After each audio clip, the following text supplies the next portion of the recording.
دوسرا سوال یہ ہے کہ جماعت میں جو نئے دوست یا جو نئے بیعت کر کے شامل ہونے والے احباب داخل ہوتے ہیں جماعت میں، ان کو کتنا عرصہ تک نو مباح شمار کیا جائے؟ کیا اس کی کوئی مثال آن وسلم کے زمانے سے جس وقت داخل ہو اس وقت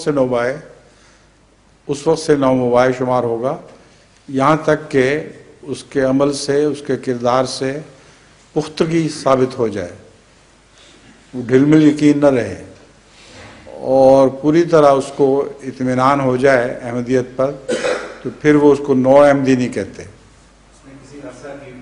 کیا کسی عرصہ کا عرصہ تو بیعت شادی کے جھگڑوں میں بنایا ہوا عرصہ ایک، ویسے تو کوئی عرصہ نہیں ہے اس کے لیے۔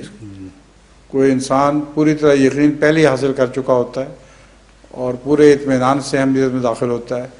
کچھ لوگوں کو وقت لگتا ہے، سوچتے سمجھتے رہتے ہیں، بعد میں احمدی ہو جاتے ہیں، مگر پھر بھی بولتے رہتے ہیں، کچھ سوال پوچھتے رہتے ہیں۔ تو ان کے لیے جب تک ان کا دل مطمئن نہ ہو جائے اس وقت تک وہ نو احمدی کہلائیں گے۔